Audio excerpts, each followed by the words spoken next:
Para aclarar un poco los conceptos de potencial eléctrico, diferencia de potencial y superficies equipotenciales, perdón.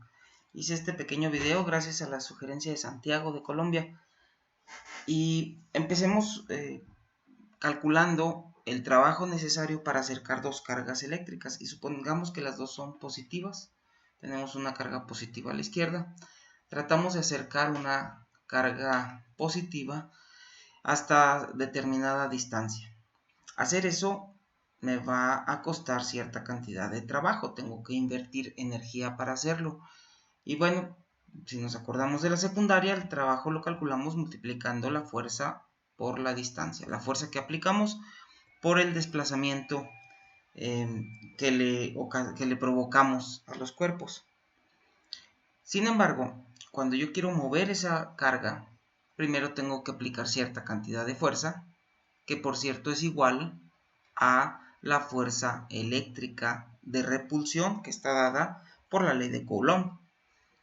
Y conforme yo me voy acercando, conforme yo voy avanzando, voy provocando el desplazamiento de esta carga, pues tengo que luchar contra una fuerza de repulsión cada vez más grande. Por lo tanto, la fuerza que yo aplico cada vez es más grande.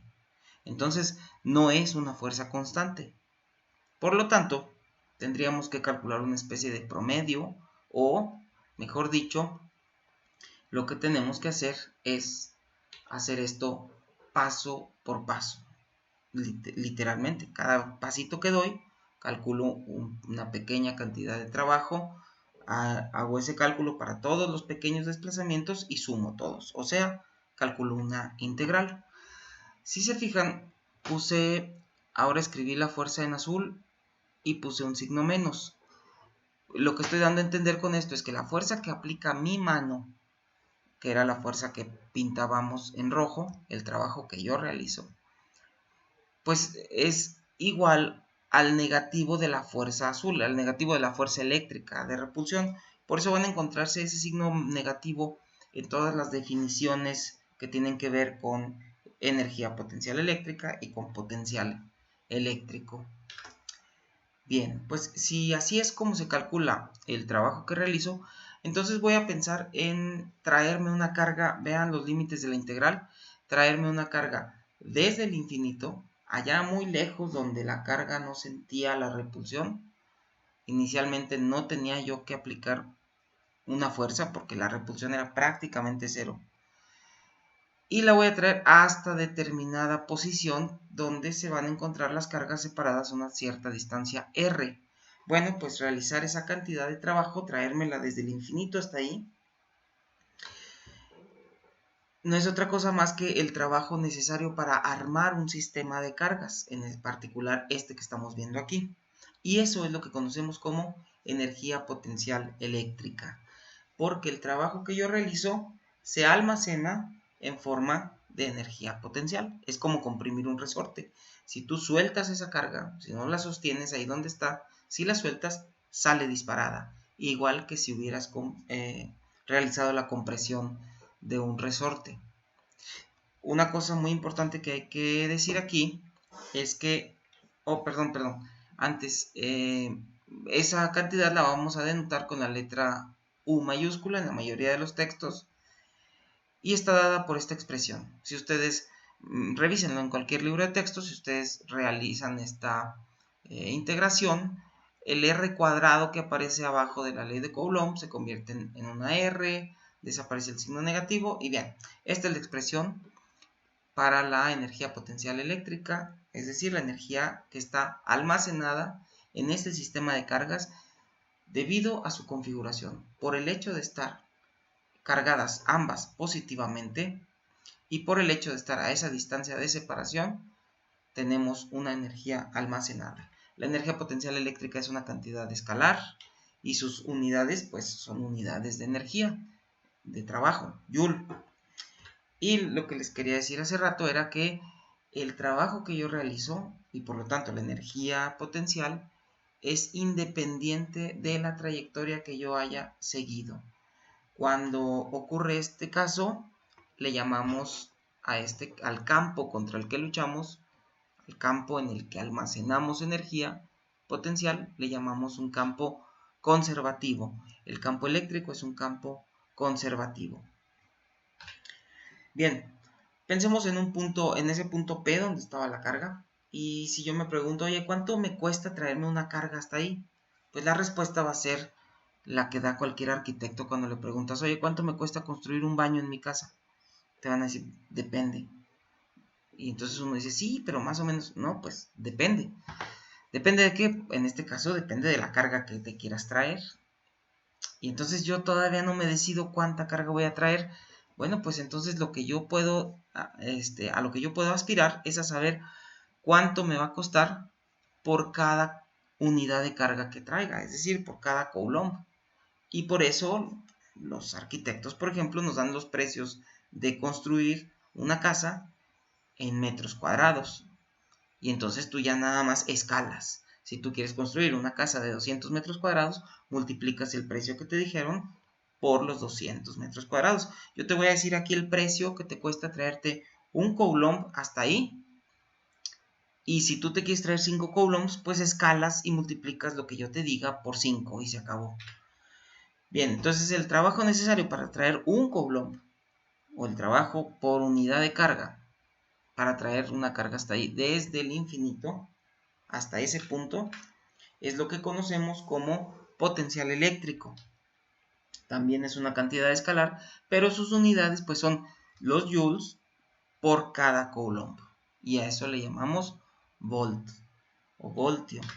Y está dado por esa expresión. Vean que es la misma de la energía potencial, simplemente ya no aparece la carga de prueba, la carga que acercábamos.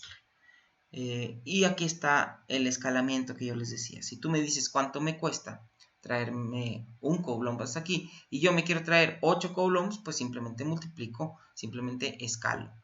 Muy bien. Ahora hablemos de lo que es la diferencia de potencial. Yo puedo tener dos puntos, el punto A, el punto B, tengo un potencial en A, tengo un potencial en B. Y la diferencia entre estos valores, pues es lo que conocemos como la diferencia de potencial desde A hasta B. Pero, a ver, analicemos un poquito mejor esto. Si el potencial en A es el trabajo que me cuesta traerme una carga desde el infinito hasta A, y el potencial en B es eso mismo, pero hasta B, pues quiere decir que calcular la diferencia entre lo que me costó llegar hasta A y lo que me costó quedarme en el camino en B, la diferencia será, pues, lo que me cuesta el resto el resto que no caminé. Esa parte final de la trayectoria que ya no recorrí cuando me quedé en B. En otras palabras, la diferencia de potencial va a ser el trabajo para llevar una carga desde B hasta A, porque ya descarté el trabajo desde el infinito hasta B. Es esto que le resté aquí.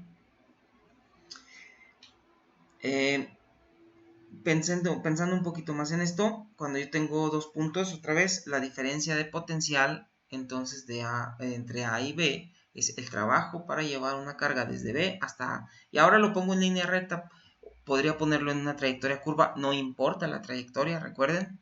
Y entonces, quiere decir que cuando yo calculo la diferencia de potencial, estoy en pocas palabras evaluando la diferencia que hay entre un punto con un potencial alto y otro punto con un potencial bajo. Un punto al cual me costó mucho llegar. Un potencial alto quiere decir que realicé mucho trabajo para llevar una carga hasta ahí. O bueno, realizaría porque no he puesto ninguna carga, pero el potencial me dice cuánto trabajo realizaría por cada coulomb que llevara hasta ahí. De manera que estamos hablando de dos puntos. Un punto en el que se siente una repulsión, la carga no está cómoda, y otro punto en donde la carga se siente más cómoda. Por lo tanto, si le diéramos a escoger, la carga se movería desde la zona del potencial elevado hacia la zona de potencial menor. Si le diéramos a escoger, ¿qué significa esto? Bueno, darle a escoger quiere decir darle la opción de moverse. Eso quiere decir conectar estos dos puntos mediante un conductor. Y por eso, cuando aplicamos una diferencia de potencial, o sea, lo que conocemos como voltaje normalmente, cuando aplicamos una diferencia potencial entre los extremos de un conductor, eso es darle la opción a la carga de que se vaya a donde quiera, y la carga se moverá hacia la zona de menor potencial. Por eso una diferencia potencial aplicada en los extremos de un conductor produce corriente, que son las cargas moviéndose hacia esa zona de bajo potencial. Así de fácil. Bien, ahora pensemos en dos puntos que están a la misma distancia de esta carga puntual.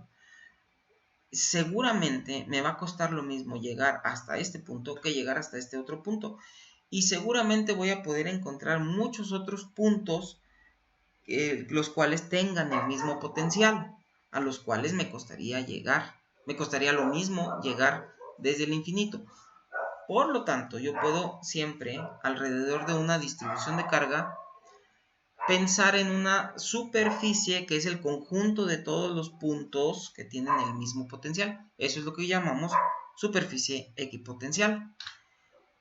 De la misma forma como trazamos las curvas de nivel en los mapas topográficos. Nosotros sabemos que hay, hay un cierto nivel al cual me cuesta lo mismo llegar, ya sea por aquí, o por acá, o por acá. Ojo, estoy hablando de me cuesta pensando en que lucho contra la fuerza de gravedad. No estoy pensando en que si el terreno es pedregoso o si hay espinas. No, solamente estoy pensando en la energía necesaria para elevar un cuerpo a 10 metros de altura, o a 20 o a 30 metros. Entonces, todos los puntos que estén a la misma altura, o sea, al mismo potencial gravitacional, yo puedo agruparlos en un contorno que conocemos como curvas de nivel. Bueno, las superficies equipotenciales son las curvas de nivel eléctricamente hablando. Y así como sabemos leer las curvas topográficas, las curvas de nivel, y nos dan una idea de la... pues sí, de eso, de la topografía del terreno, de la misma forma las curvas equipotenciales me dan una idea de la distribución de carga del terreno, entre comillas. Aquí he dibujado las curvas equipotenciales de un dipolo eléctrico. Dibujé también las líneas de campo para que noten ustedes cómo siempre las líneas de campo cruzan perpendicularmente a las curvas de nivel, a las superficies equipotenciales. Habría que usar colores porque estos círculos que vemos aquí alrededor de la carga positiva son superficies en las cuales el potencial tiene un valor cada vez mayor. Esto es como estas curvas, una montaña a la cual tenemos que ir subiendo, tendremos que ir escalando, nos cuesta energía llegar, mientras que conforme nos movemos hacia la carga negativa, lo que tenemos más bien es un pozo, porque tenemos superficies con potencial cada vez menor. Incluso pasamos por cero y llegamos a valores cada vez más negativos. Y es así como podemos trazar, les decía yo, superficies equipotenciales de cualquier distribución de carga. Por eso podemos ver imágenes como estas alrededor de moléculas, donde tenemos un mapeo de cómo se dan las interacciones eléctricas. Por ejemplo, piensen que ustedes son un electrón. Para ustedes, estos pintados de blanco son átomos de hidrógeno que ustedes bien saben comparten su electrón con el átomo al que estén unidos. Aquí el oxígeno, aquí el nitrógeno. Y queda pelón el núcleo, queda expuesto el núcleo del hidrógeno, que es un protón. Y entonces vean la curva amarilla, es muy fácil, es atractivo para un electrón llegar hasta el núcleo, por así decirlo, ¿no? Obviamente no lo puede hacer, pero puede acercarse mucho al átomo de hidrógeno, porque queda expuesta a una carga positiva. Mientras que continúen observando ustedes el contorno de la curva amarilla, que es una superficie equipotencial, y vean cómo está lejos del átomo de oxígeno, porque el átomo de oxígeno, por otro lado, tiene electrones libres que crean esa repulsión a cualquier electrón que se quiera acercar.